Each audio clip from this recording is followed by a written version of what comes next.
Bonjour tout le monde, good morning, bon día, muy buenos días a todas y a todos. Mi nombre es David Julien, soy el secretario general ejecutivo de la Organización Universitaria Interamericana, o OUI, y les doy la más cordial bienvenida a nuestra actividad del día de hoy, Alianzas Internacionales para alcanzar los Objetivos de Desarrollo Sostenible.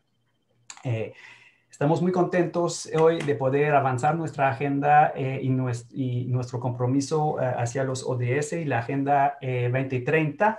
Esperaremos poder ejemplificar con nuestros colegas y distintos sectores hoy representados algunas pistas de reflexión o algunos caminos a seguir para orientar a su trabajo desde las instituciones de educación superior, desde las entidades de gobierno para avanzar en esta agenda. Entonces, hoy no vamos a hablar de manera específica del objetivo número 4, educación de calidad, más bien vamos a guardar un enfoque general y preguntarnos qué podemos hacer nosotros, qué podemos hacer para avanzar la agenda con dos grandes objetivos. El primer objetivo quizás será de demistificar lo que son los ODS, con nuestros dos panelistas de la UNCTAD y de la CEPAL, que nos explicarán el marco lógico de trabajo de los ODS, sus estructuras de reporte, la vinculación y la importancia de trabajar con la sociedad civil.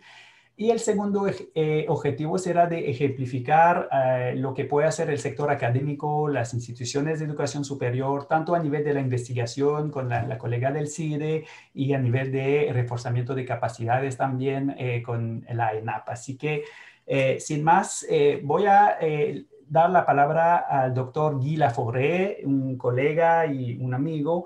Guy Laforêt, politicólogo de formación, ha sido docente pues toda su carrera en University of Calgary, Universidad Laval, politicólogo en la parte científica de investigación, también político en el sentido activo de la política y también ahora como gestor de la Escuela Nacional de Administración Pública de Quebec, la ENAP, entonces su director general Guy Laforêt.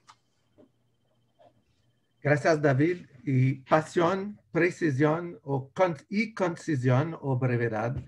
Me siento muy honrado de ofrecerles hoy unas palabras de apertura. Les prometo que no caerán en una apertura hacia una infinidad de palabras, respetando a los panelistas Olivier Combe, Linda Rey, Gabriela Pérez de Araguán y Cielo Morales, cuya participación agradezco muy sinceramente. Hoy les saludo muy fraternalmente a todas y todos en nuestras Américas desde la hermosísima ciudad de Quebec, en donde todavía tenemos un poco de nieve sobre el río San Lorenzo, entonces pueden poner eso en su imaginación. La ENAP, la Escuela Nacional de Administración Pública de Quebec y Canadá, tiene 50 años de colaboración, de participación al lado esencialmente de las administraciones públicas de Quebec y Canadá y con un enfoque muy importante internacional, particularmente en África, en los países de la francofonía, al lado de los países africanos francófonos, también a los del Magreb.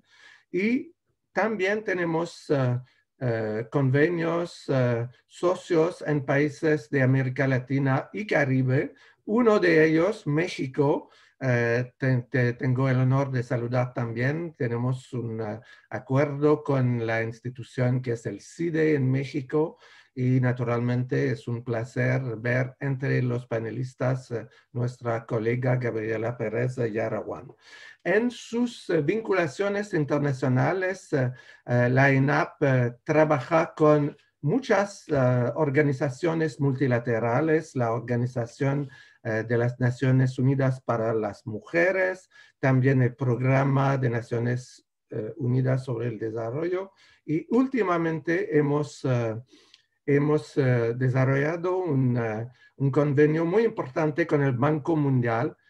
Tenemos un eje de excelencia que es la evaluación del desarrollo. Tenemos un programa internacional de formación en la evaluación del desarrollo y una de nuestras profesores en este campo es una de las participantes hoy, la profesora Linda Rey, que también saludó.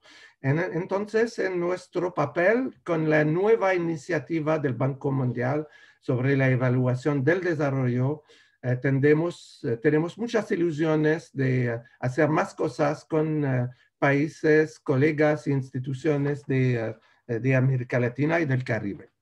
Me quedan 2 minutos, David, en el programa que hemos pensado para hoy. Hablaré muy rápidamente de las 3 dimensiones del panel de hoy: post-pandemia, alianzas globales y desarrollo sostenible. Post-pandemia, solo como profesor antes de gestor, solo diré que post-pandemia significa el principio de esperanza. Es un reto para nosotros en un año difícil, es un desafío de representar esa esperanza que nuestras con ciudadanas y ciudadanos piensan que debemos hacer como gente del mundo de las universidades. En segundo, alianzas globales. Siempre hablamos de alianzas globales, pero hay que quizás añadir un verbo. En francés es rebondir. Tenemos que rebotar. La pandemia es un desafío, entonces tenemos que poner más esfuerzos. Y últimamente, desarrollo sostenible haré hincapié a los principios de nuestros colegas de Alemania, de la GIZ, de la Sociedad Alemana de Trabajo en Común. Y ellos hablan de qué? Hablan de no dejar a nadie por atrás, de una perspectiva integrada, entonces, social, económica, ecologista, de universalidad, entonces todos países deben contribuir, de transparencia, hay que explicar lo que hacemos, y últimamente es una responsabilidad colectiva para los estados, pero también para la sociedad civil. El balón de fútbol en tus manos, David, 5 minutos. Muchas gracias, Guy, no solo por la puntualidad, pero por el ánimo también que le diste a estas palabras de apertura. Y realmente eso es un poco el propósito y con eso nosotros desde la OUI muy contentos de vincularnos de más cerca con el ENAP para justamente explorar y hoy convocando a las instituciones de todo el continente para ver cómo podemos iniciar discusiones y conversaciones para ponernos en marcha de manera más concreta. Son 10 años hasta 2030 y para quizás replicar y aprovechar la expertise del grupo de hoy y apoyar a nuestros miembros interesados a mover esta agenda dentro de sus instituciones. Así que vamos a empezar con nuestro panel. Dando la palabra en primer lugar a Olivier Combe. Olivier es de origen francés, agrónomo y economista de formación. Inició la carrera con la Comisión Europea, con distintas afectaciones en Europa, en Benino, en países de la región, y desde muchos años ya dentro del sistema de Naciones Unidas, basado hoy en Nueva York, representante de la UNCTAD o la Comisión de Naciones Unidas sobre el Comercio y el Desarrollo. Olivier, tienes la palabra. Muchas gracias, David. Es un placer de contribuir a la discusión. Primero quisiera agradecer a la OUI y a la ENAP para darnos esta oportunidad. Voy a compartir con ustedes una presentación. Ya supongo que pueden verla. Entonces, pues, como lo dijiste, David, me llamo Olivier Combe. Hace, bueno, ya 20 años que trabajo en las Naciones Unidas, en la conferencia de las Naciones Unidas sobre Comercio y Desarrollo. Es verdad que usamos realmente el acrónimo inglés, UNCTAD, pero bueno, es que CNUSID en español no suena muy bien. Entonces, sí, lo que quería decirle es que en mi carrera de más de 20 años es la primera vez que he encontrado una crisis tan importante, pero también una respuesta igualmente muy importante, una movilización de todo el mundo. Y quisiera empezar con con una comparación entre lo que existía antes de los Objetivos de Desarrollo Sostenible, lo que se llamaban los Objetivos de Desarrollo del Milenio, ¿no? Entonces, ahora los 17 Objetivos de Desarrollo Sostenible tienen un alcance mucho mayor que los 8 Objetivos de Desarrollo del Milenio. Se mantienen algunas prioridades de desarrollo, como la erradicación de la pobreza, la salud, la educación, la seguridad alimentaria y la nutrición. Pero se establece además una amplia gama de objetivos económicos, sociales y ambientales. También se prometen sociedades más pacíficas e inclusivas y, lo que es más importante, se definen los medios de implementación, lo que no existía en los ODM. La mayoría de estos progresos eran posibles gracias al empuje de la sociedad civil, sobre todo y en particular por la ODS 10, que es sobre la reducción de la desigualdad, y las ODS 5, que es sobre el género. Y como vamos a verle al final de mi presentación, de nuevo necesitamos de unir nuestras fuerzas para construir mejor y para mejorar la situación. En los años, era en 2014, la UNCTAD hizo como una estimación de cuánto se necesita para alcanzar, para lograr los ODS. Y habíamos estimado que se necesitaba 3.9 billones de dólares. No sé cómo se usa el término billón, pero para mí un billón en español son 1.000 millones, ¿ok? Porque son 1.000.000 de millón, porque sé que en inglés son 1.000 millones. Entonces, y como antes en la ODM se hablaba de 1.000 millones y ahora hablamos de 1.000.000 de millón, que es, hemos cambiado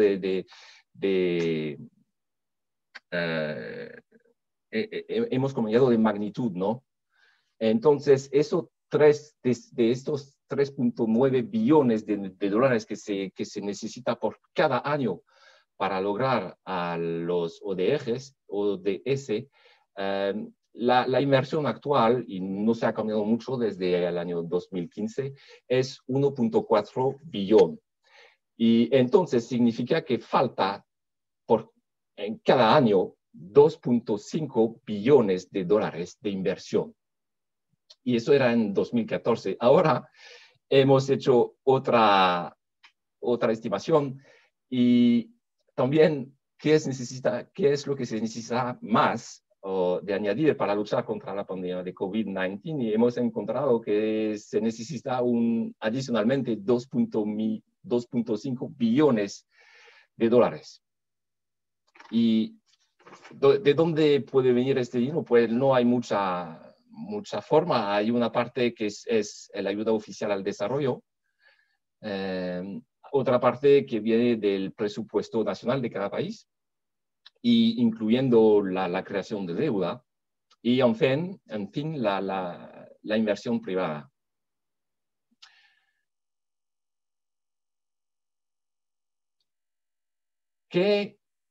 Ahora quiero hablar un poco de lo que está pasando con esta COVID, porque esta pandemia ha destacado los fallos y las debilidades de nuestros sistemas económicos y sociales.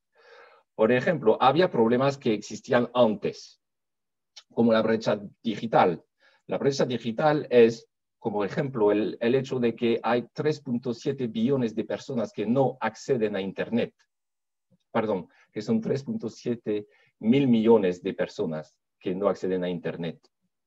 Y la mujer tiene menos acceso aún que los hombres.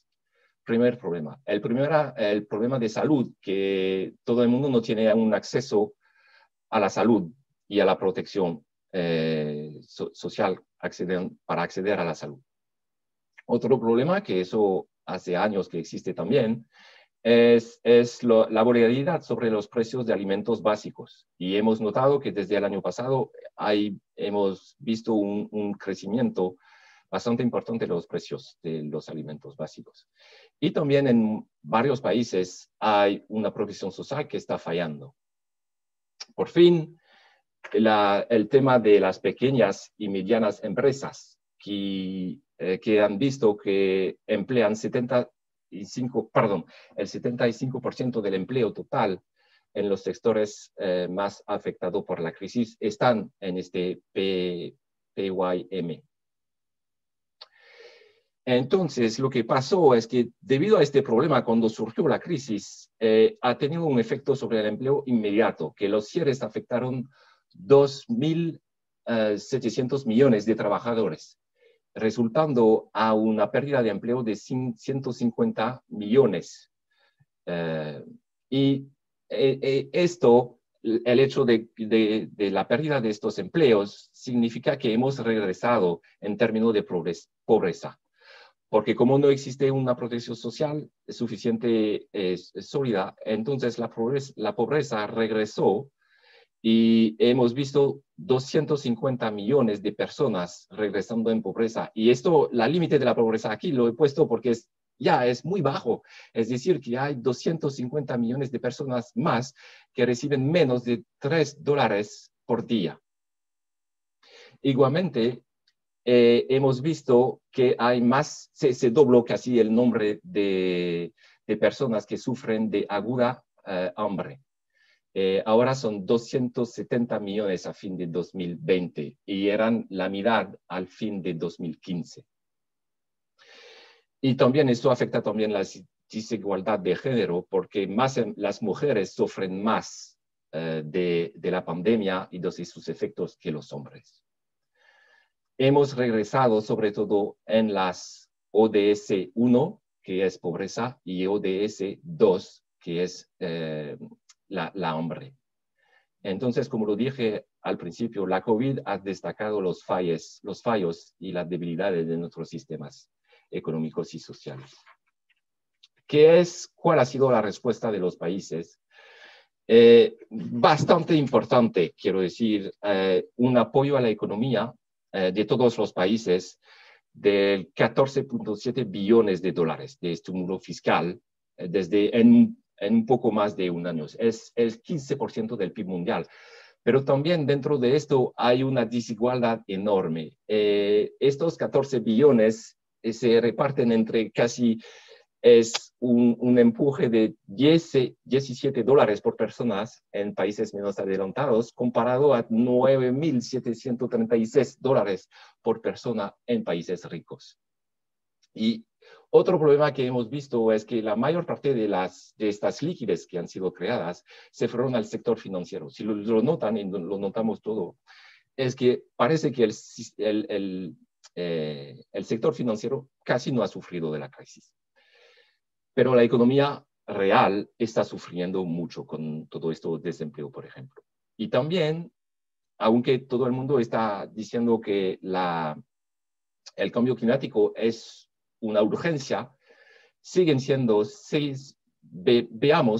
viendo los subsidios en las energías fósiles.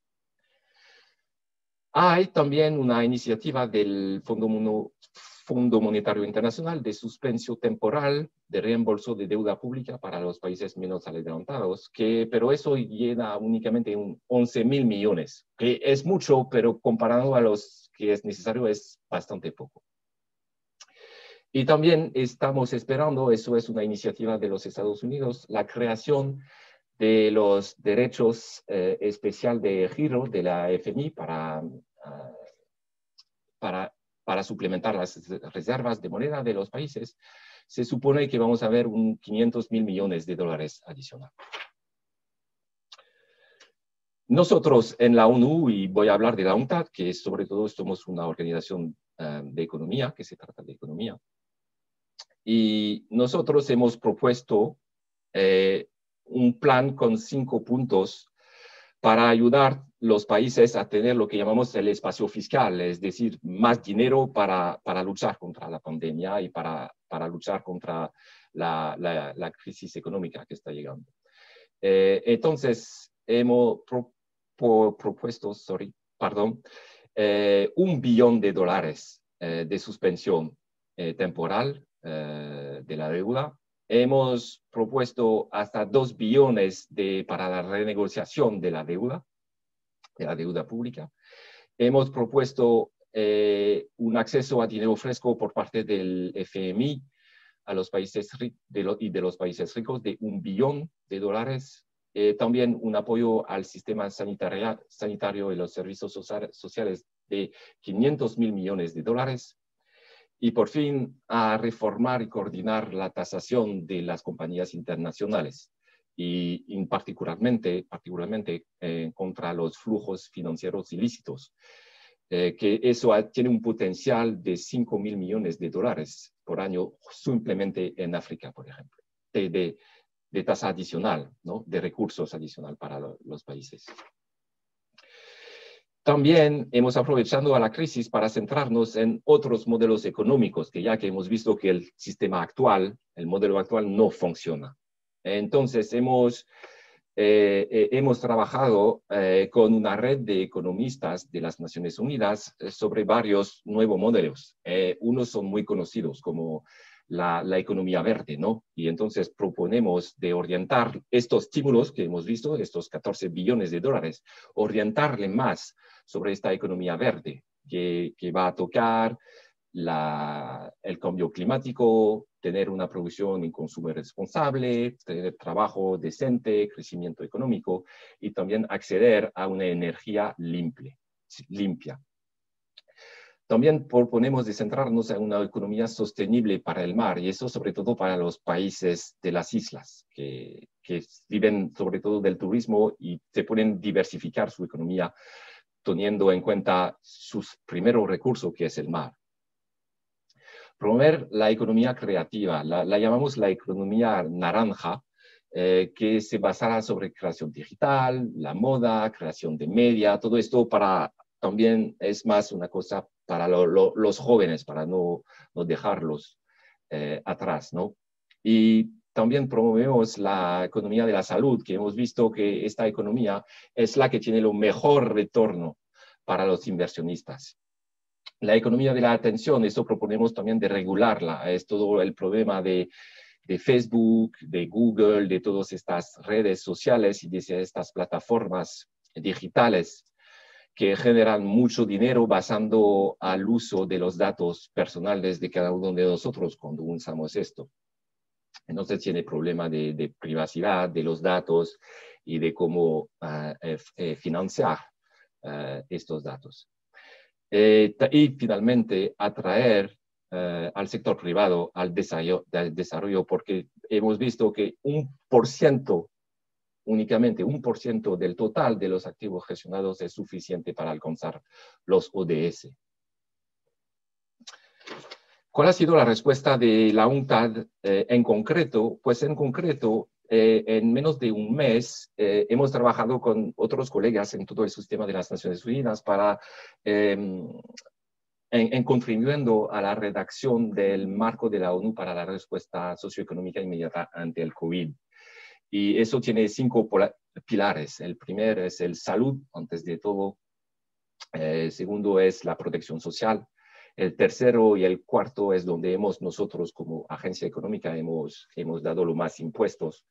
Es la protección del empleo, las pequeñas y medianas empresas, los trabajadores del sector informal y también la respuesta macroeconómica. Al nivel local, las agencias de las Naciones Unidas, que está presente en todos los países, han usado este marco para desarrollar planes de respuestas socioeconómicas.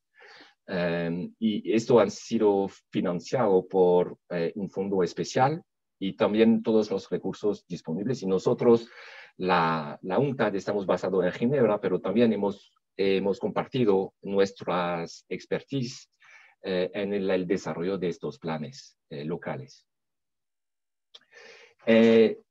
también, y eso era mi última slide, otras acciones concretas, qué es lo que podemos hacer nosotros con otros organismos de la ONU y primeramente es la sensibilización de los Estados miembros de la ONU y eso sobre todo sobre estos nuevos modelos económicos que pensamos nosotros que es muy importante de desarrollar y es muy importante que el mundo ya está tomando esto en cuenta y para cambiar el paradigma económico y cambiar de modelo económico. Entonces, ahora se unen, y estaba en esto esta mañana, los países, se llama los amigos de Monterrey, que es una reunión entre los representantes de estados bajo México, y están discutiendo los pasos para llegar a un mejor financiamiento del desarrollo. Y está pasando ahora en preparación del foro que tendrá lugar en abril. Eso es el nivel macroeconómico, obviamente. También otro foro al nivel de la ONU era el foro de alto nivel, político de alto nivel, que tendrá lugar en julio y también la Asamblea General. Y tenemos también proyectos concretos como una ayuda a estas pequeñas y medianas empresas y hemos ayudado a los gobiernos para mantener sus servicios abiertos para las empresas. Hemos trabajado también en un proyecto para la conectividad y el transporte para facilitar el flujo de bienes tras las fronteras, sobre todo al principio del COVID, cuando no se podía tener contactos físicos entre personas. Y otro proyecto muy concreto es una ayuda a los países menos adelantados y los países más vulnerables para usar herramientas de análisis económicos y desarrollar sus propias opciones políticas para tener los recursos suficientes para luchar contra la pandemia. Yo quería finalizar mi presentación diciendo que nos necesitamos de unirnos de nuevo para poner en marcha este cambio de modelos económicos. Y nosotros pensemos que tenemos que ver el positivo de esta crisis y creamos que es el momento oportuno para lanzar estos cambios. Y no podemos perder esta oportunidad, esperar a otra crisis para empujar y para cambiar estos modelos económicos. Muchas gracias.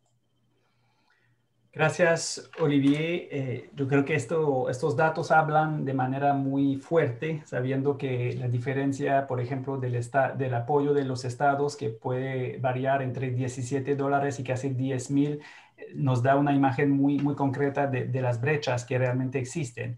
Y hablando de estas brechas, pues veo personas conectadas desde Honduras y otros países de la región que forman parte realmente de estos países. Entonces, Cielo, desde la CEPAL, que es un poco la subestructura regional América Latina Caribe que mira a los ODS, y desde el IPES también, ¿cómo ustedes están viendo, observando la situación en la región y qué tipo de acción están iniciando desde Chile a nivel de la región? Por favor. Muchísimas gracias.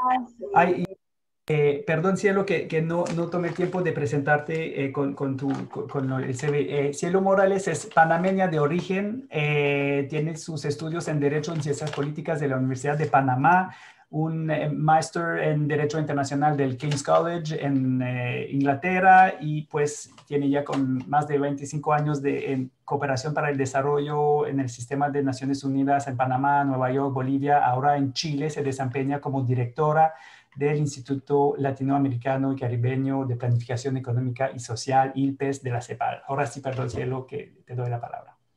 No te preocupes, excelente, porque así hacemos los puentes y nos conectamos con cada una de las exposiciones. ¿Sí? Es la idea, ¿no? Un poco reaccionar.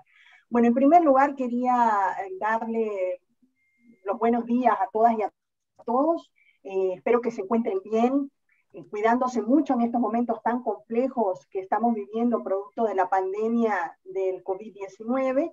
Un especial saludo y mi agradecimiento a la Organización Universitaria Interamericana por invitar a la CEPAL a participar en este evento, especial a ti, David Julien, también a Guy Laforet como director de la ENAP, y a mis copanelistas, Olivier Com, colega de TAD, Gabriela Pérez Yaraguán, Linda Rey y Jacinthe Gagnon. Como les estaba comentando hace unos minutos antes de que comenzásemos este foro, durante esta semana estamos celebrando el Foro de los Países de América Latina y el Caribe sobre Desarrollo Sostenible, que es la instancia regional a la que los países de la región acuden para compartir sus avances respecto a la Agenda 2030. Compartir con sus pares experiencias y buenas prácticas, buscar desafíos y elementos comunes que promuevan la integración regional. Si hay algo que la pandemia ha relevado, es la necesidad de tener integración, de construir una mejor y mayor integración regional. En esta instancia también se ha discutido ampliamente, y hemos estado discutiendo, y hoy es el último día y cerramos en la tarde, el efecto de la pandemia respecto al logro de la Agenda 2030. Y aunque ciertamente la agenda fue aprobada en un contexto muy distinto al que vivimos hoy, recuerden que fue aprobada en el 2015, no podría estar más vigente. Porque precisamente el no haber considerado sus principios de universalidad, de cooperación, de no dejar a nadie atrás, de inclusión, que son los principios fundamentales de la agenda, y los pilares social, económico, ambiental, nos ha llevado al momento que estamos viviendo hoy, con modelos de desarrollo que son realmente insostenibles, como ya mencionaba Olivier. Algunos números. Me gustaría aterrizar esos números globales que dio Olivier a la región, para contextualizar en qué momento estamos en América Latina y el Caribe. Si bien la pandemia no ha producido ni pobreza ni desigualdad, porque ya América Latina era la región, y sigue siendo la región más desigual del mundo, ciertamente la pandemia ha provocado la mayor contracción económica en 120 años, con una caída del 7.7% del PIB, con una tasa de desocupación del 10.6% en el 2020, sumando a 44 millones de personas desocupadas, lo que equivale a una década perdida. La pobreza y la pobreza extrema alcanzaron en el 2020 en América Latina niveles que no se han observado en los últimos 20 años. La tasa de pobreza extrema se sitúa en 12.5% y la tasa de pobreza alcanzó el 33.7% de la población, con un total de 78 y 209 millones respectivamente. Son cifras realmente alarmantes. Como he mencionado anteriormente, no quiere decir que la pandemia generó más pobreza o generó la pobreza y la desigualdad. Realmente generó más pobreza y más desigualdad en esta región que es la más desigual del mundo. Es decir, en una región que ya venía experimentando un lento crecimiento con fuertes desigualdades de género entre territorios y entre grupos étnicos. Ante un progreso algo lento en el logro de los ODS después de 5 años, un lustro de haber sido aprobados, y, el secretario general en el 2020, el año pasado, llamó a los países a acelerar con un sentido de urgencia la implementación de esta hoja de ruta aprobada por los países y que es de los países. Recuerden que la Agenda 2030 no es una agenda de las Naciones Unidas, es una agenda construida por los países. Ha llamado el secretario general a la década de acción. Entre 2020 y 2030 tenemos que tener un sentido de urgencia. Ya nos faltan 9 años para la fecha tope del logro de la agenda y sus objetivos, y ha llamado a una movilización en 3 niveles. La acción a nivel mundial, como ya le hemos mencionado, para mayores liderazgos, más recursos, apuntando a los medios de implementación de la agenda, que es uno de ellos es el financiamiento, soluciones más inteligentes, por supuesto, a través de la cooperación con respecto a los ODS. La acción a nivel local, ya mencionamos la global, la a nivel local, porque si la agenda se va a cumplir en el territorio, no se cumple en abstracto, se cumple en el territorio, para que incluya las transiciones necesarias en las políticas públicas. los presupuestos, las instituciones y los marcos reguladores de los gobiernos, en las ciudades y las autoridades locales. Y finalmente, este movimiento, este gran movimiento al que llama el secretario general, es acción por parte de las personas. Y aquí es donde entra, por supuesto, este grupo y este objetivo del panel, que nos dice, bueno, ¿qué podemos hacer nosotros? Aquí en este grupo hay que incluir a la juventud, a la sociedad civil, a los medios de comunicación, al sector privado, fundamental, los sindicatos, los círculos académicos y a todas las partes interesadas, para generar un movimiento imparable, para impulsar transformaciones necesarias. Cuando en la CEPAL hablamos de ver de qué manera se generan medidas y hacemos recomendaciones sobre medidas potenciales para la recuperación, no estamos pensando en una recuperación que nos retrotraiga al momento antes de que se origine la pandemia, porque ya veníamos con un desarrollo insostenible. Estamos hablando de transformación, medidas para transformar. Y esas transformaciones deberán ser planificadas con miradas de largo plazo y dialogadas con todos los agentes del desarrollo. Ya no se puede pensar en políticas públicas o generar pactos si no hay un diálogo con todos los actores y los agentes del desarrollo. En un espacio donde los problemas e intereses públicos y privados se articulan en una agenda pública coherente y consistente. Yo quería traer a ustedes, y me vas a permitir, Olivier, antes de entrar a tu pregunta, quería traer algunas reflexiones que nos sitúan en el momento en que estamos viviendo y lo que estamos discutiendo hoy, y tal vez voy a ser un poco provocadora, ¿no? Porque me parece que es importante ser provocador, tenemos que salir de la zona de confort, y yo creo que lo primero que tenemos que reflexionar es el rol del Estado y la recuperación del espacio público. El rol del Estado ha sido relevado y resignificado en estos momentos de pandemia como el proveedor de servicios públicos de salud, protección en momentos de crisis, y como el capaz de articular la recuperación una vez se controle la pandemia con la necesaria convergencia y compromiso de todos los actores. Pero lo que ha estado experimentando la ciudadanía en las últimas décadas, probablemente, es un sentido de desamparo frente al deber primario del Estado de proteger, dar seguridad y un nivel de certeza a sus ciudadanos, para que a su vez los ciudadanos respondan participando en la vida pública. Sin este mínimo de seguridad y de protección, el ciudadano experimenta desconfianza en la capacidad de sus instituciones y se produce esa desafección que se ha venido notando, pues hay una privatización del bienestar en la seguridad privada, en la salud privada, en la educación privada. Y estoy hablando de esto en América Latina en general, los sistemas de pensiones privados. Esto conduce al ciudadano a ocuparse más de su propia seguridad que de la definición del bien común y de participar en la definición de una agenda pública capaz de hacerle frente a los problemas públicos. Esto me lleva a una segunda reflexión, que es la confianza. Ya lo mencioné con anterioridad, que el ciudadano siente desconfianza. No, el Estado no está pudiendo cumplir con su labor, siento desconfianza en la capacidad de las instituciones. Entonces, esta confianza que tenemos que construir o reconstruir entre los ciudadanos y entre los ciudadanos y la institucionalidad democrática se encuentra en crisis. Ya lo veíamos con una encuesta ya desde hace 2 años, Latinobarómetro no la produce, pero espero que la vuelva a producir, la produjo para Chile, y realmente los valores que mostraba, es decir, ante los países encuestados de cuál era el nivel de confianza en las instituciones democráticas, era menos de 1/3. No confían en el gobierno, no confían en las instituciones, no hay confianza. ¿Y por qué?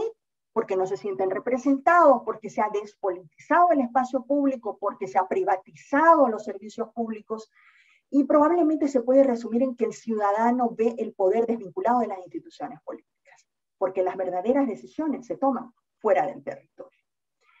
Entonces, la construcción de confianza aquí es un tema importantísimo. Y esto me lleva a mi tercera reflexión, que se refiere a las relaciones de poder y a la colaboración. Y aquí vienen las alianzas. La Agenda 2030 requiere de cambios en la gestión pública para generar políticas integrales y para trabajar con todos los agentes, y esto requiere, por supuesto, de voluntad política y de una ciudadanía empoderada. Sin embargo, la colaboración entre los distintos agentes ni se impone ni es espontánea. Requiere de construir confianzas entre los ciudadanos y la institucionalidad democrática, y también generar políticas y prácticas de trabajo deliberadas que la faciliten para crear una cultura colaborativa. Entonces, ¿dónde queda la academia aquí? Es lo que estamos discutiendo. ¿Cómo lo logramos, verdad? ¿Cómo hay una mayor participación de los distintos grupos de la ciudadanía, de la sociedad civil? Pero me gustaría enfocarme en los temas, en aquellas instituciones que se dedican a fortalecer capacidades desde distintos ámbitos, ya sea de tipo vocacional, ya sea como lo hacemos en el IRPES, a los funcionarios públicos a través de cursos concretos en toda la temática de planificación y gestión pública, y sin ánimo de ser prescriptivo y manteniendo este ánimo provocador. Yo creo que la academia necesita mantener la capacidad de interrogarnos como individuos, como sociedad, como país y como región. Necesitamos que la academia genere evidencia, mantenga la investigación, genere innovación y que acompañe las acciones que conduzcan a un diálogo y a esta construcción de un nuevo pacto social que va a requerir estos nuevos modelos de desarrollo, porque van a necesitar la cesión de intereses, y aquí estamos hablando de intereses privados, intereses particulares, estamos hablando de la cultura del privilegio, sectores que han tenido privilegios por muchos años y que va a ser muy difícil que lo sean. Entonces necesitamos generar condiciones para lograr este pacto social y las políticas públicas que nos afectan a todos y a todos. Es un diálogo. La academia necesita formar ciudadanos, no consumidores, para navegar en este mundo complejo que requerirá de competencias técnicas, pero también relacionales, que fomenten resiliencia a nivel individual, comunitario, institucional, para hacerle frente a esta crisis, que todavía estamos en ella. Estamos hablando de la post-crisis, pero nos cuesta mucho trabajo imaginar la post cuando todavía estamos en medio de la crisis y vemos a un sistema público en algunas ocasiones colapsado y sin capacidad para hacerle frente como la ciudadanía está requiriendo. Necesitamos una gobernanza anticipatoria que apoye a los gobiernos a construir escenarios de futuro y que fortalezca la capacidad de preparación, respuesta, adaptación para las futuras crisis, porque esta no va a ser la última crisis. Vamos a vivir en crisis. Crisis de cambio climático, crisis de gobernabilidad y todas las crisis que nos van a generar las futuras pandemias. Y sobre todo, necesitamos que la academia nos ayude a construir los nuevos códigos y parámetros para identificar y leer estas nuevas crisis, y también para leer lo que va a significar la nueva normalidad. Tal vez no tenemos los conceptos adecuados para resignificar lo que va a ser esta nueva normalidad post-crisis. El espacio nacional, y con esto cierro, es un espacio de convergencia, David, y todas las personas que están conectadas, y ojalá genere esto un espacio de discusión. Es un espacio de convergencia, de reflexión, de encuentro, de discusión y de identificación de lo que nos une, como los desafíos y las oportunidades, ¿no? En el IRPES tenemos más de 70 años de estar fortaleciendo capacidades de funcionarios públicos y últimamente también del sector privado y de la academia en los ámbitos de planificación y gestión del desarrollo y gestión pública. Necesitamos de trabajar de una manera distinta, de una manera más colaborativa, con la amplia participación de todos los agentes del desarrollo. ¿Qué está proponiendo la CEPAL? Y con esto cierro. La CEPAL está proponiendo el gran impulso ambiental y la generación de una inversión distinta, de sectores distintos, 8 nuevos motores de estilo de desarrollo en función del papel estratégico de la competitividad, el empleo, las emisiones y la salud. Transición energética hacia fuentes renovables, movilidad sostenible, revolución digital. Recuerden que tenemos a muchas personas que se están quedando fuera de toda esta nueva forma de trabajo porque sencillamente no tienen conectividad. Entonces, revolución digital, universalizar el acceso. Industria manufacturera de la salud. Recuerden que estamos hablando de reposicionar de un nearshoring, es decir, traer empresas que han estado tan lejos, como por ejemplo en China, traerlas mucho más cerca de la región para generar encadenamientos productivos intrarregionales. Bioeconomía, Valorizar y expandir la economía del cuidado. Economía circular, en donde hay cada vez menos desechos y cada vez más aprovechamiento de lo que se considera desecho de estos modelos de desarrollo insostenible. Y turismo, por supuesto, turismo sostenible. Necesitamos una recuperación transformadora con la igualdad, posicionando la igualdad en el centro.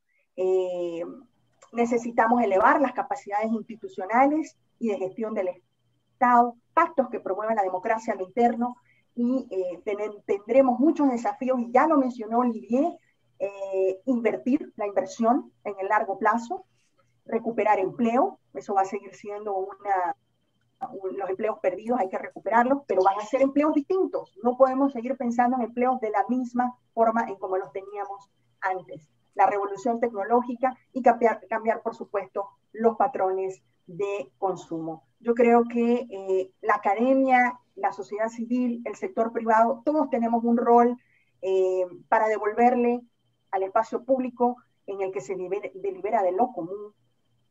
Necesitamos recuperarlo, necesitamos recuperar esa capacidad de dialogar para que nadie se quede atrás. Por Gracias. eso cierro mi intervención. Gracias, Cielo.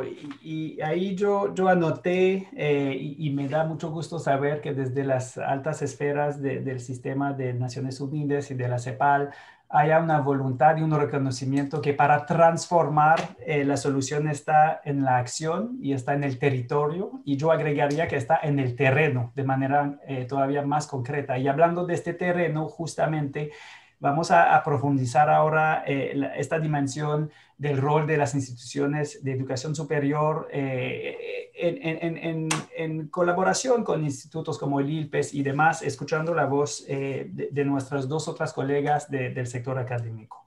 En primer lugar, quiero presentar a la doctora Gabriela Pérez Yaraguán de México. Licenciada en Administración Pública de Colegio de México, maestría en Economía de Warwick University en Inglaterra y doctora en Políticas Públicas de la University of Chicago. Fue profesora en la Ibero, en México, en la Universidad de Chicago, también como funcionaria pública en México, en Coneval, CEDESOL, y consultora para distintos grupos, incluyendo Banco Mundial, el BID, el PNUD, la UNICEF y USAID. Así que hoy nos hablará en su rol de profesora investigadora en el CIDE México, pero también como directora regional del CLEAR LAC, un grupo justamente, una especie de think tank de investigadores que ha abordado en el campo de los objetivos de desarrollo sostenible algunos elementos bastante interesantes. Gabriela, tienes la palabra. Muchísimas gracias, David, y quiero agradecer a la invitación a estar en este panel, a Gila Forest y a toda la organización. Me da muchísimo gusto estar con mis colegas, distinguidos panelistas. Les voy a compartir una presentación para que podamos seguir el argumento. Siempre sucede, ¿verdad? ¿La pueden ver? Todavía no, creo que tiene que darle un clic suplementario. Déjame probarlo de nuevo. Un segundo. Vamos a probar acá. Un segundo. Okay.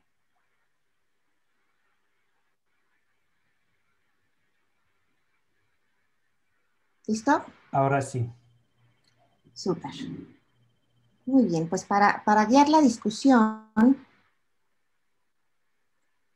quiero abordar algunos aspectos. No me va a dar tiempo a todos con estos 10, 15 minutitos que tenemos, y muchas de las cosas ya han sido señaladas por Cielo y por Olivier. Pero quisiera empezar simplemente retomando lo que decía Olivier, ¿no? De la diferencia de esta Agenda 2030 con la agenda pasada, ¿no? Algunos aspectos muy breves a resaltar. Incluye a todos los países, tiene un marcado énfasis en la sustentabilidad de medio ambiente, de economía, de sociedad, ¿no? Hay una escala mucho más grande, son 17 objetivos, 169 metas y 232 indicadores, ¿no? Y además, algo que señaló Cielo, ¿no? Esta visión transformadora, porque estamos conscientes de que el tiempo se nos acaba para cambiar el mundo que vimos que ha generado tantas injusticias, tanta pobreza, tanta desigualdad. Aunque hemos mejorado en las últimas 30 décadas, ¿no? Todavía los rezagos son muy importantes en el país. Esta participación de múltiples sectores, del sector privado, del sector social, de la academia, eso hay un énfasis muy marcado en la Agenda 2030. No voy a hablar mucho sobre dónde estamos porque nos han ya dado un panorama, tanto Cielo como Olivier, ¿no? De dónde estamos. Simplemente señalar, ¿no? Que, porque esto incumbe a la investigación, incumbe a la academia, ¿no? El seguimiento a las metas, a los indicadores. Hay muchos indicadores de la Agenda 2030, ¿no? Que no ha sido posible recabar, ¿no? Porque en esta aspiración que se ha tenido de visualizar tantos aspectos en este esquema de complejidad, ¿no? En donde hay interconexiones entre objetivos, ¿no? Por ejemplo, el de calidad educativa, que es un aspecto muy, muy importante para el futuro. No tenemos muchos de los indicadores, inclusive en medio ambiente, ¿no? No tenemos muchos de esos indicadores que necesitamos, y eso creo que hay un trabajo pendiente que necesitamos realizar. No voy a hablar de las afectaciones de la Agenda 2030, porque ya Olivier y Cielo lo han hecho muy bien. Solamente quiero señalar, ¿no? Para la audiencia que nos está viendo hoy, ¿no?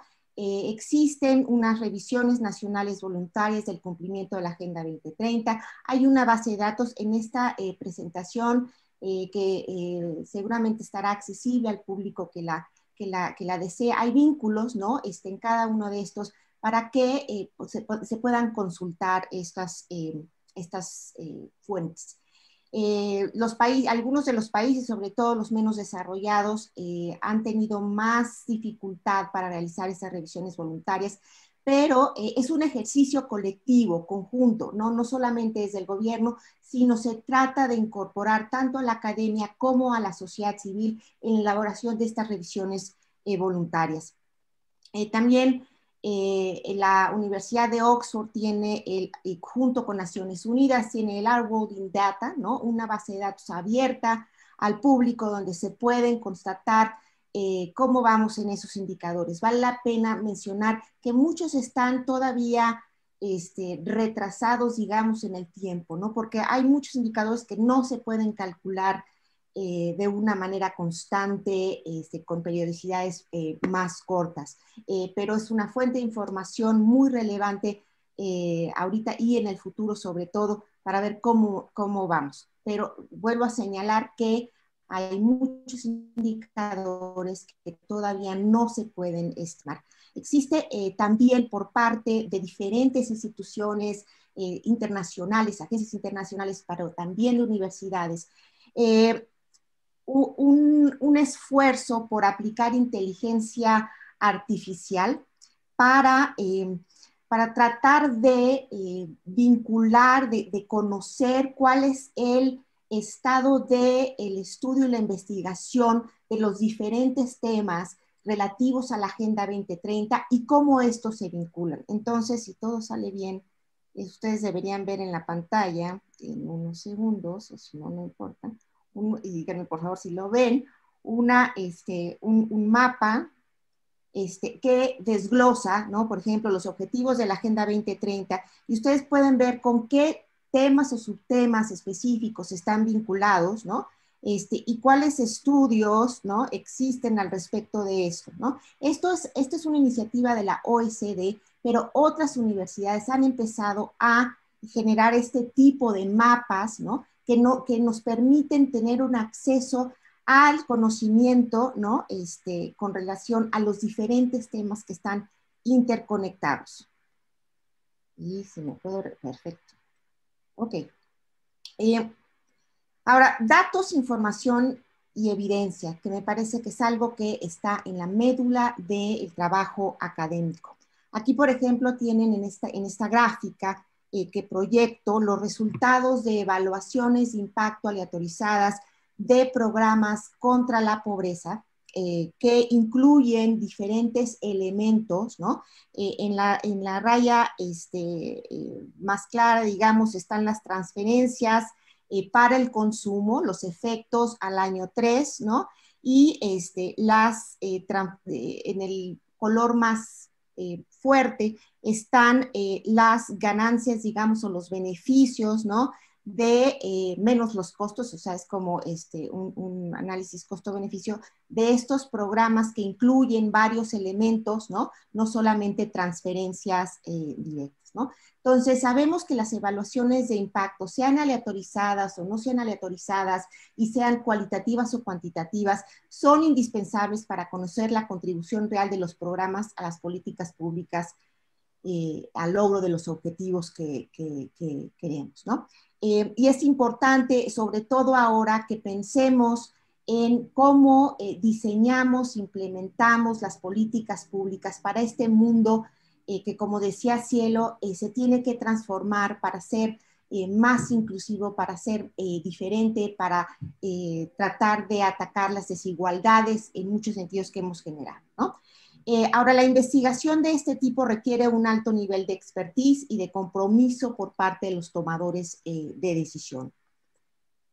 Y esto tiene que ver con las capacidades que tienen los gobiernos. Y capacidades las defino aquí como las herramientas, recursos, contexto institucional y personal, con habilidades para diseñar, planear, implementar y utilizar mecanismos de seguimiento, sistemas de información, estudios y evaluaciones útiles para la toma de decisiones. Nosotros hace algunos par de años hicimos un estudio sobre capacidades de monitoreo y evaluación en 10 países de la región, por eso les pongo ese cuadro. Ese documento puede ser consultado en nuestra página de internet, pero me voy a ir más rápido. Ahora, ¿cuáles son las oportunidades para colaboración en el agregado en general, ¿no? Que veo. Evaluación de programas, ¿no? Me parece que necesitamos incrementar el expertise en los países, porque en años anteriores hemos tenido evaluación de programas, evaluaciones muy famosas que han sido citadas en otras partes del mundo. En México tuvimos la primera evaluación aleatorizada de gran escala en un programa que se implementaba, ¿no? Fue Progresa, después Oportunidades, luego Prospera, un programa de transferencias condicionadas directas, ¿no? Y muchos evaluadores, ¿no? Eran evaluadores de otros países que hacían las evaluaciones. Entonces necesitamos que ese expertise, ¿no?, esté en los países para tener más evaluaciones, para que las evaluaciones tengan contexto. Grupos multidisciplinarios, multiinstitucionales de evaluación, porque la evaluación está muy bien y puede ser publicada en un paper, ¿no?, que se publique en alguna revista, ¿no?, y se quede ahí y aumente el conocimiento, pero si no impacta en la toma de decisiones, ¿no?, no va a mejorar la política pública. Y para que impacte la toma de decisiones, los involucrados, los decisores, tienen que estar involucrados en el proceso mismo de evaluación. Segundo, sistemas de evaluación, ¿no? Necesitamos estudiar los sistemas de evaluación. Hay países que tienen sistemas de evaluación que funcionan muy bien, ¿no? Necesitamos aprender de ellos, cuáles son las características y los factores importantes para construir sistemas de evaluación. Segundo, sistemas de información. Necesitamos tener y mayores sistemas o sistemas más robustos de información, de recolección de datos. Necesitamos aprovechar las oportunidades de Big Data y de inteligencia artificial. Relacionado con esto, necesitamos comunicar mejor, difundir la información mejor. Los académicos a veces no somos muy buenos en la comunicación, ¿no? Porque nuestro gremio se basa en investigar, en hablar con nuestros pares, en publicar, ¿no? Y así es como esas son las reglas de la academia generalmente, pero necesitamos pensar en cómo comunicamos esto no solamente a nuestros pares, cómo comunicamos las soluciones, nuestros estudios, nuestros análisis, a un público más amplio, no solamente a los tomadores de decisiones, aunque es importante, pero a la sociedad, ¿no? Porque solamente podemos cambiar si la sociedad cambia, como decía Cielo, si es más participativa, si está más involucrada. Oportunidades para colaboración en términos de capacitación. Y aquí, pues tenemos, me encanta estar en este panel porque hay mucha experiencia en este aspecto. Necesitamos construir este lenguaje común. En América Latina ha habido un esfuerzo significativo en los últimos 15, 20 años, ¿no?, de capacitación. El ILPES ha sido un pilar en estos esfuerzos de capacitación, ¿no? En México comenzamos a fortalecer el sistema de evaluación a partir de las enseñanzas del ILPES en Chile y después esta transferencia a México y a otros países, ¿no? Pero aunque existen países que están muy adelantados en esto, hay muchas diferencias, ¿no? Y hay gobiernos locales que necesitan reforzar esto. A lo mejor los gobiernos centrales o federales tienen mucha capacitación, mucha capacidad en recursos humanos, pero los gobiernos locales no, y otros gobiernos nacionales, ¿no? Entonces necesitamos aumentar eso, ¿no? En algunos, necesitamos también, para los que ya están en ese umbral de capacitación, elevarlo, ¿no? No podemos seguir teniendo el mismo nivel. Tenemos que hacer programas de capacitación que respondan a la demanda sofisticada que estamos teniendo en algunos países, en algunos sectores, ¿no? Para entender mejor cómo hacer seguimiento, cómo hacer evaluación, cómo hacer análisis, cómo diseñar política pública. Y lo tenemos que hacer, muchas veces es bueno, es que ya se capacitó al gobierno federal o a un gobierno el año de 2014, ¿no? Los gobiernos cambian, los funcionarios públicos cambian, ¿no? Entonces, esto tiene que ser un esfuerzo permanente, ¿no? Y necesitamos que se entienda que tiene que ser un esfuerzo permanente. Estamos viendo además en algunos países un retroceso democrático muy peligroso, ¿no? Entonces, necesitamos insistir que la gente se capacite, que la evaluación sirva como rendición de cuentas, como mejora, ¿no? Entonces necesitamos reforzar esa capacitación. Y gobiernos locales, ¿no? En los gobiernos hay oportunidades de colaborar en gobiernos locales, que agencias y organismos internacionales y la academia nos fijemos, ¿no? Muchos de nuestros países en América Latina están demasiado concentrados en las capitales, ¿no? Y descuidamos los gobiernos locales y tenemos que reforzar esa visión, porque si va a haber cambio, tiene que ser en el territorio. Nuestro trabajo desde el CIDE, desde el centro CLIR. CLIR es el Centro para el Aprendizaje en Evaluación y Resultados, es una iniciativa global. Hay 6 centros alrededor del mundo, todos ellos basados en instituciones académicas, y ya tenemos pues en el CIDE desde 2012, son 8 años, ¿no? Entonces, este centro, al que tengo la fortuna de dirigir, nos dedicamos al fortalecimiento de las capacidades en monitoreo de evaluación, a la generación de conocimiento y a la difusión de ese conocimiento, a generar una cultura de la evaluación y con ello tratar de reforzar la política pública basada en evidencia.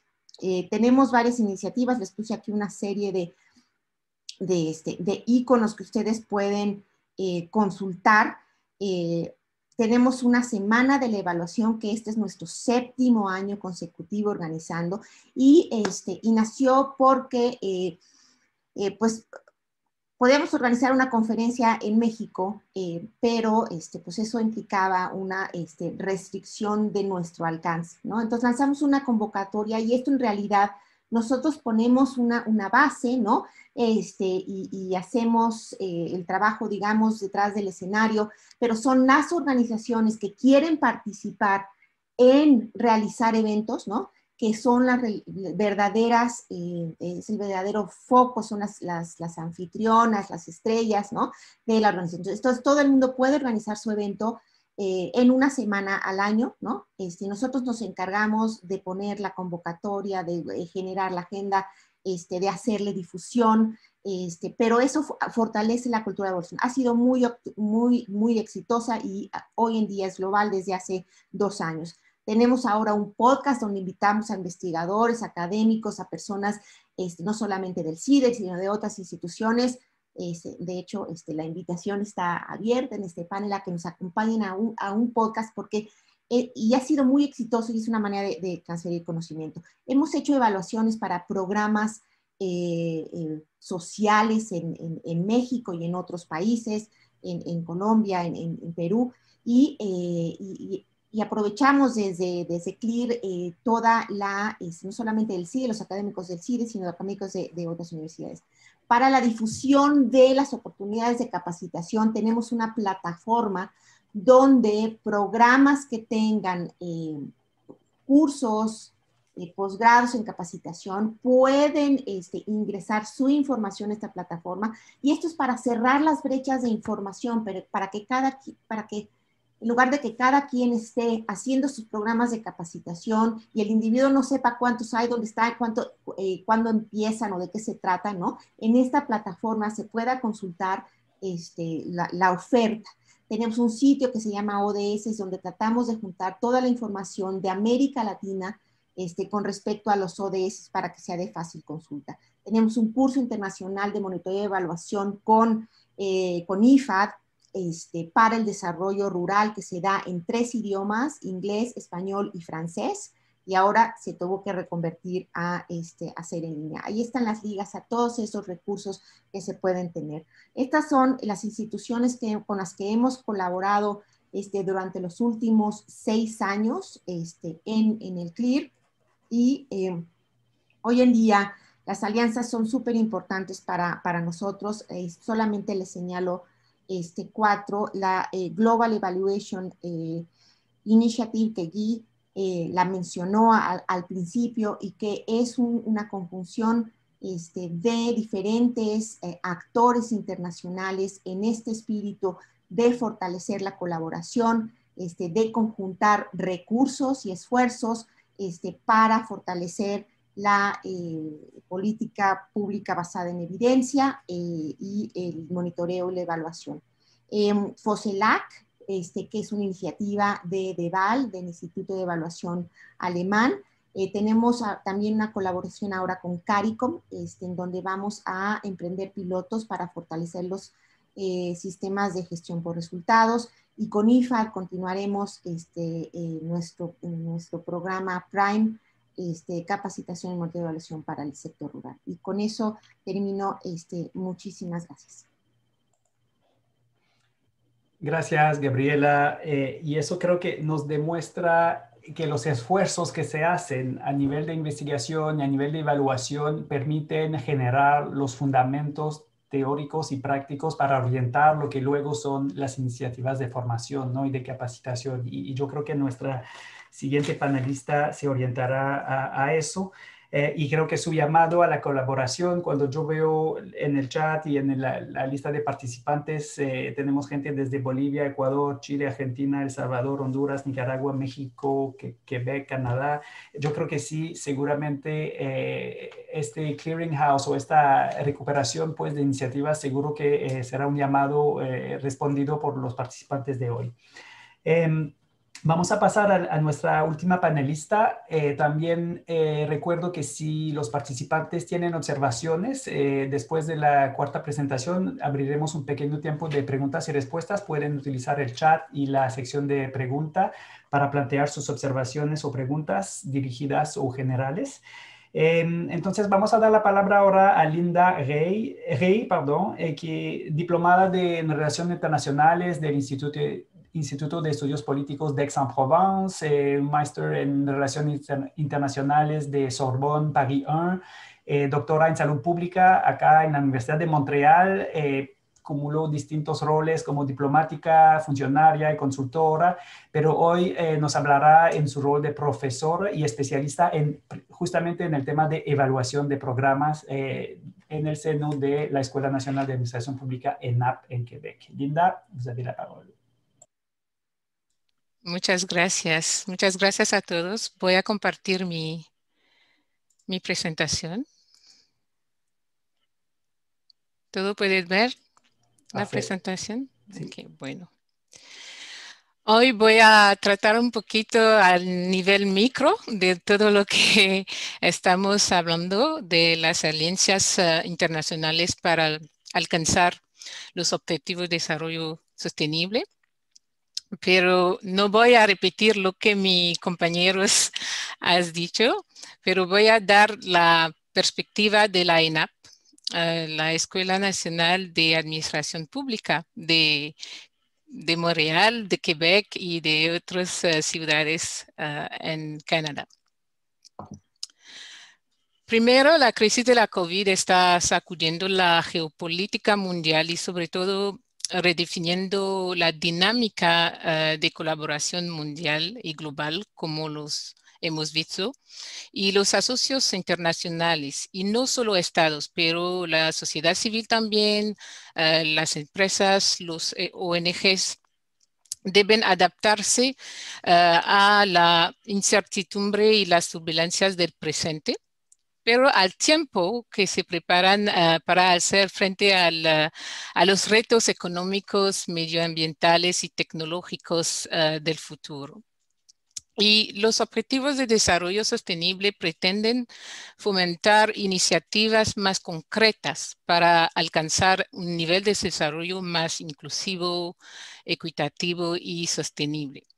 En nuestro mundo de nuevos riesgos, crisis, estamos interconectados y confrontamos a imprevisto que necesita una acción más colectiva, inmediata, que debe incluir las universidades. Y para nosotros, el papel de las universidades en la América Latina y Caribe también tiene una valiosa experiencia en la oferta de formación académica, vocacional, que cubre los 17 objetivos y apoya también su integración desde el diseño de las políticas públicas hasta la aplicación y la evaluación de ellas. La contribución de las universidades a los ODS es amplia, particularmente en diferentes áreas o ejes de intervención.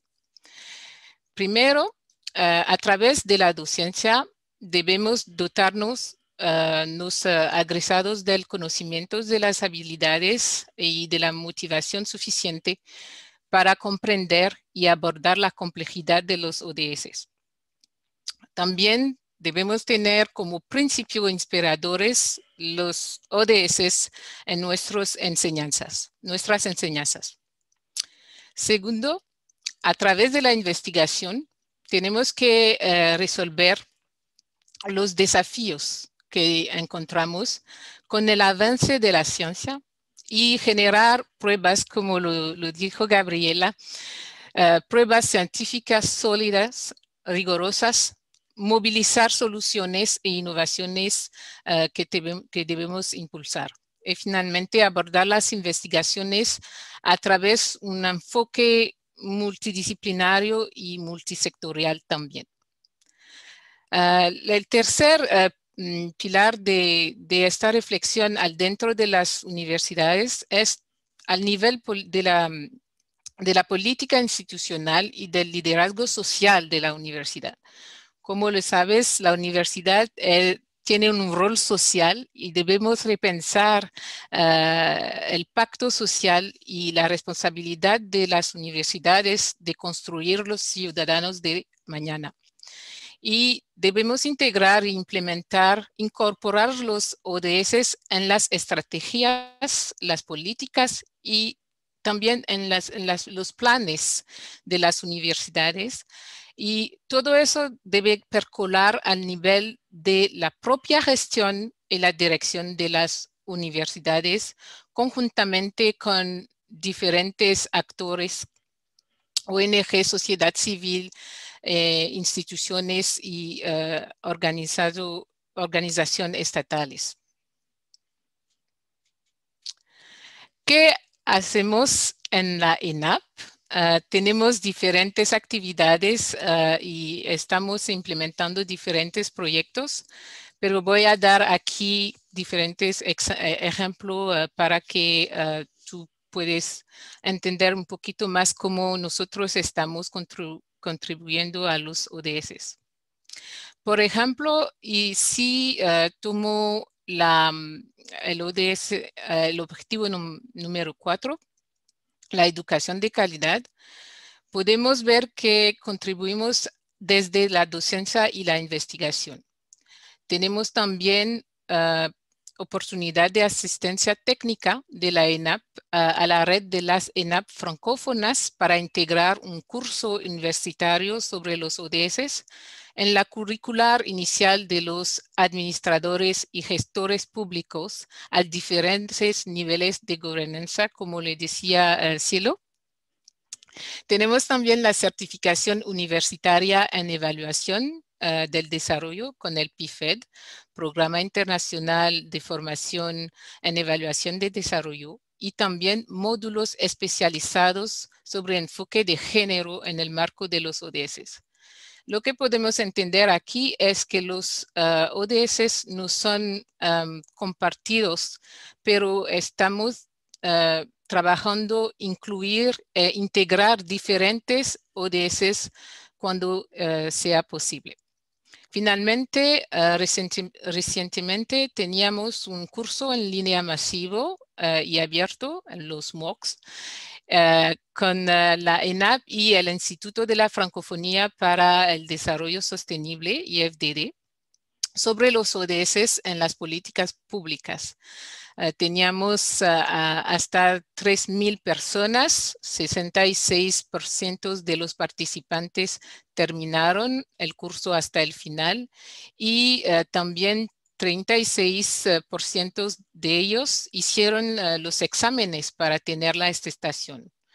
Y los participantes ahora son agentes de cambio en su propia administración y organización. En lo que concierne otro objetivo es la igualdad de género, que es muy importante. Dentro de la ENAP tenemos una política institucional de equidad, diversidad e inclusión para que todos los sectores y todas lo personal de la organización se capacitan y para entender y implementar cómo dar realidad a esos conceptos de equidad, diversidad e inclusión. Tenemos con países francófonos, particularmente en África del Oeste, proyectos para la implementación del enfoque de género en el aparato estatal y los procesos de gestión del rendimiento. Lo que se mide es muy importante para ver la realidad en acción. El proyecto LUCED en Mali es un otro proyecto para la lucha contra la corrupción con un enfoque de género también y la reducción de las desigualdades para el acceso a los servicios públicos. Voy a dar dos últimos ejemplos. El objetivo 10 es importante para reducir las desigualdades. Dentro de nuestra universidad, la institución ayuda económicamente a los estudiantes a través de bursos o de soporte financiero para cursar sus estudios, lo que es muy importante porque tenemos una mayoría de estudiantes que vienen de diferentes países y es un apoyo muy, muy importante para ellos. Finalmente, como le decía Gabriela, estamos colaborando con diferentes universitarias y también a través de los programas de gestión, de evaluación, para favorecer el uso del conocimiento y mejorar la implementación y la evaluación de las políticas públicas, integrando los ODS. Es un trabajo muy complicado, pero muy interesante, y con la colaboración estamos logrando muchos resultados.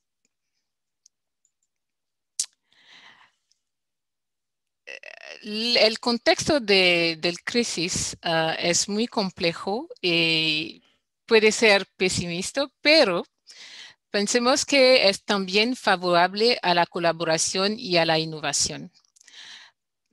Tenemos dos orientaciones que voy a compartir con vosotros. Primero, tenemos que reforzar el seguimiento y evaluación en la supervisión del progreso para alcanzar los resultados asociados a los ODS dentro y fuera de la universidad. No solo hacer evaluación de impacto, pero comprender también los mecanismos que nos permite lograr y alcanzar esos resultados. Debemos crear y consolidar las alianzas a varios niveles, desde las redes internacionales de investigación y cooperación hasta la inclusión de colectivos minoritarios. Segundo, debemos también reflexionar dentro de la universidad de cómo estamos trabajando para acercar de los impactos en términos de docencia, de investigación y de transferencia, aliándolos a cada uno de los ODS de manera holística y integrada. Por eso existe un guía para las universidades para ver cómo se puede medir la contribución de la universidad a través de los diferentes ejes que presentaba, cómo estamos progresando hasta lograr esos resultados al nivel de la academia. Una otra orientación es de apoyar los procesos de transformación. Me gustó particularmente este concepto de Cielo Morales, cuando decía debemos hablar no solo de desarrollo, pero de transformación. Y a la ENAP, con los socios y las colaboraciones, estamos apoyando los procesos de transformación de las administraciones públicas a diferentes niveles, pero también de la sociedad en general, a través de programas de reforzamiento de capacidades para los ODS. Por eso, necesitamos movilizar y sigue movilizando recursos financieros para proyectos de investigación innovadores de cooperación para hacer realidad particularmente la equidad en todos los países concernados. Segundo, debemos apoyar la aplicación de enfoques de evaluación sistemáticas para abordar los retos de la Agenda 2030 y adaptarse a la complejidad de las políticas públicas de desarrollo. Es muy importante porque tenemos un sistema, el sistema es interconectado, imprevisible y también muy complejo, y debemos adaptarnos herramientas y los enfoques para tomar cuenta de esa complejidad. Por ejemplo, hay diferentes enfoques de evaluación como la evaluación developmental o el Blue Marble Evaluation, o también la evaluación dinámica para sostener o para soportar este cambio transformacional a diferentes niveles de gobernanza. A través de estos enfoques hay un desafío amplio que es garantizar un equilibrio entre una visión estandarizada de los ODS que conocemos al nivel internacional y su aplicación contextualizada de los indicadores asociados a los ODS. Debemos pensar y entender muy bien las realidades locales para adaptar nuestros enfoques de investigación y de capacitación al nivel de los países o al nivel de las organizaciones. Podemos hablar, por ejemplo, de ODS localizados. Finalmente, voy a resumir un poquito. A pesar del complejo contexto en el que vivimos, estamos trabajando para mejorar la colaboración y la innovación para alcanzar los ODS. Y la contribución de las universidades a la consecución de los objetivos del desarrollo sostenible es fundamental. A través de las enseñanzas, las investigaciones, las colaboraciones transfronterizas, surgirá una mejor comprensión de los complejos problemas sociales que ahora estamos experimentando. Esta frase de García Márquez, de Federico García Márquez: sin crisis no hay mérito, es en la crisis donde aflora lo mejor de cada uno. Pienso que resume muy bien nuestra discusión de esta mañana. Y la crisis actual está reviviendo la importancia del conocimiento democratizado, de las alianzas para innovaciones sociales sostenibles de los ODS. Y para nosotros, los ODS son una forma y una oportunidad para llegar a esta sociedad más justa, diversa y inclusiva también. Gracias.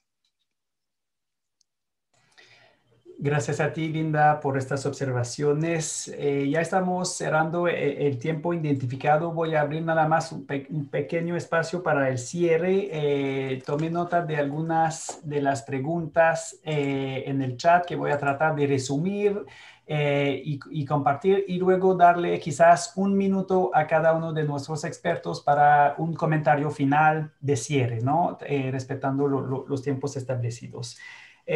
Algunos preguntaron, y eso quizás para Olivier y Cielo, comentando que si el sistema y el modelo económico pues, de los países llamados ricos no funciona y ha mostrado sus propias fallas, ¿cómo entonces garantizar esta lógica de soporte y cómo quizás romper con los esquemas de paternalismo, que fue un poco el gran objetivo de la transición entre los Millennial Goals y desarrollos sostenibles? Pero ¿cómo quizás ustedes ven, digamos, cómo romper con este esquema de paternalismo? También algunos preguntaron si hay ejemplos y iniciativas enfocadas a los estudiantes, ¿no? Para sensibilizarlos y garantizar que no solo lo discutimos a nivel de las esferas políticas y capacitación de gestores, pero que también en el currículum y en el cursus. Así que quizás Linda y Gabriela, me gustaría escucharlas. Muchos preguntaron acceso a material, tanto las presentaciones de hoy, el MOOC de la ENAP, el DG me comentaba que en junio a través del Instituto de la Francofonía será difundido otra vez el MOOC, pero justamente el propósito de esta primera discusión hoy con todos ustedes es de explorar un poco las perspectivas y el compromiso nuestro desde la UI con los socios de la ENAP, pero ahora sabiendo un poco más del trabajo de ILPES y del CLIR, tratando de reproducir esquemas similares de formación a nivel de la región. Así que es un poco el camino que queremos seguir. Así que compartiremos las presentaciones y los documentos, pero podrán muy pronto escuchar quizás nuevas oportunidades. Así que tratando de resumir otra vez en realmente un breve comentario final, Olivier y Cielo, quizás empezando con las preguntas más de carácter que se discutieron. Olivier. Vale, gracias. Muy rápidamente. Simplemente sobre este esquema de paternalismo, tiene que saber lo que está pasando en la ONU ahora. Y si podemos ver como un debate muy caliente en esto, porque hay varios grupos en la ONU y al grupo de lo que llamamos el G77 y China, que tiene realmente casi 140 países y se enfrentan a los países ricos ahora, sobre todo cómo salir de la crisis, sobre todo cómo eliminar este problema de la deuda, por ejemplo, pero hay otros problemas también. Entonces, se ve por todos lados y la ONU sabe que funciona por consenso. Es decir, que vamos a avanzar cuando todo el mundo estará de acuerdo, pero el problema es que vamos a estar de acuerdo al mínimo. Y por eso a veces tenemos la impresión que la ONU no funciona bien, que tarda mucho, pero sí, es la manera de funcionar. Funcionamos con el consenso. Sí. Pero estamos y los países y los representantes de los países en la ONU están muy de acuerdo con esta visión, lo tienen en cuenta y se puede notar en cada discusión. Voy a pararme aquí. Gracias, Olivier. Y eso, Cielo, va un poco en camino a lo que decías, que hay que trabajar territorio. Muchos trabajaron de gobiernos no solo centrales, pero local, comunidades. Entonces, desde el ILPES van en este sentido también. Sí, nosotros estamos trabajando de manera muy directa con los gobiernos de los distintos niveles, pero no solamente de manera individualizada, gobiernos de los distintos niveles, sino tratando de generar mecanismos de coordinación entre los gobiernos de los distintos niveles. Porque si las políticas públicas generadas a nivel nacional ignoran el territorio, o si las políticas del territorio ignoran el nivel nacional, entonces se genera allí un conflicto. No podemos generar políticas sin participación de sectores, de actores y de los distintos niveles del gobierno, particularmente el territorio. Pero quería referirme a la pregunta que hiciste inicialmente porque la vi en el chat. Yo creo que tenemos que reforzar, y los países en las Naciones Unidas lo tienen muy claro, hay que reforzar el multilateralismo. El multilateralismo está muy golpeado, ha sido muy golpeado en los últimos años, pero hay que reforzarlo, hay que reforzar los espacios de diálogo, hay que reforzar la cooperación sur-sur, que es allí donde se dan las oportunidades para que los países puedan intercambiar conocimiento y experiencias, buenas prácticas. La cooperación triangular, que es la participación de dos países más un donante. La Agenda 2030 es una agenda universal, es decir, es aplicable a los países en desarrollo y los países desarrollados. Y eso, como bien dijo Linda, hay que empezar a generar y democratizar las buenas experiencias, el conocimiento y sobre todo hay que empezar a democratizar las buenas decisiones, las buenas políticas y hay que generar más cooperación. Gracias, Cielo. Gabriela, tenemos a un vicerrector aquí comentando desde Bolivia que en el contexto de la pandemia, en la crisis, hay el presupuesto pues otorgado a investigación en las universidades está disminuyendo, la deserción estudiantil por consecuencia también viene a disminuir de manera general los recursos. ¿Cómo lo están tratando de abordar ustedes que manejan redes de investigación, que trabajan la parte de colaboraciones, para tratar de no perder el ritmo, garantizar una cobertura también regional que planteaste como primer punto en la presentación y manteniendo estas vinculaciones tan estratégicas para garantizar que escuchamos de todos en este contexto difícil? Sí, ha sido un contexto bastante complicado para el sector de investigación en la región, en mi país, es muy notable. Y bueno, la respuesta durante la pandemia, y creo que de más largo plazo, tiene que ver, antes creo que la visión era, fortalecemos las capacidades técnicas, ¿no? Y ahora en el contexto lo que están hablando es también la sensibilización, ¿no? De esas capacidades técnicas, no solamente, o de esas capacidades de los alumnos, no solamente en lo técnico, ¿no? No solamente en la econometría, ¿no? Y resonando con lo que Linda, ¿no? Esta transformación de la universidad. Yo sé que esto no está relacionado con los recursos, pero era algo que quería decir y es importante. En términos de los recursos, ahora más que nunca es importante estas alianzas. Y en la pandemia descubrimos que los cursos en línea han dado la posibilidad para muchas, por lo menos en capacitación, ¿no? La posibilidad para muchas personas de conectarse que antes no estaban o no tenían la posibilidad. Pero hacer cursos en línea no solamente es prender la cámara, ¿no? Es reconvertir todo, ¿no? Para una pedagogía adecuada, ¿no?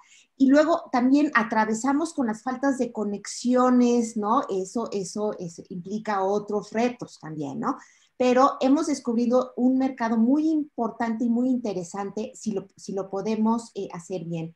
En la investigación, creo que las tecnologías hoy nos facilitan mucho la colaboración, ¿no? Tecnologías más rápidas de procesamiento de datos, tecnologías para reunirnos. Entonces, muy en el tono de la cita, ¿no? De García Márquez que ponía Linda, ¿no? O sea, gran crisis nos ha proporcionado oportunidades que tenemos que aprovechar, ¿no? Y eso le continúo repitiendo a mi equipo todo, y lo han aprovechado muy bien también. Gracias. Gracias, Gabriela. Y Linda, para concluir, yo creo que la tecnología no solo permite mayor colaboración a nivel de investigación, pero también permite ampliar la cobertura de los programas de formación. O sea, el ejemplo que ustedes hicieron con el espacio francófono en la región africana, nosotros con las miradas que tenemos de reproducir esquemas similares en América Latina, ¿cómo ves tú el impacto? ¿Se puede medir el impacto? ¿Sienten que después de estas capacitaciones y esfuerzos hay resultados? ¿Avanza la agenda?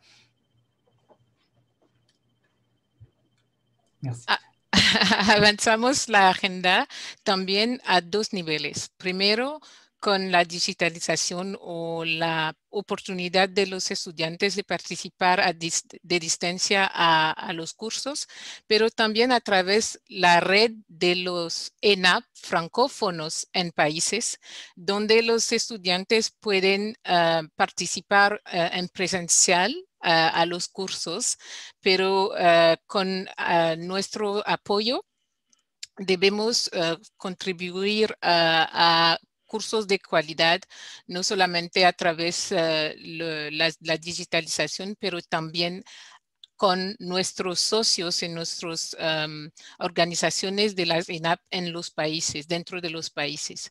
Y conjuntamente podemos avanzarle en la agenda y compartir buenas prácticas. Tienen también buenas prácticas que nosotros incluimos en nuestros cursos, y pienso que juntamente y con las alianzas que tenemos a la ENAP y con los diferentes países con quien trabajamos, podemos avanzar y acelerar mismo la agenda también.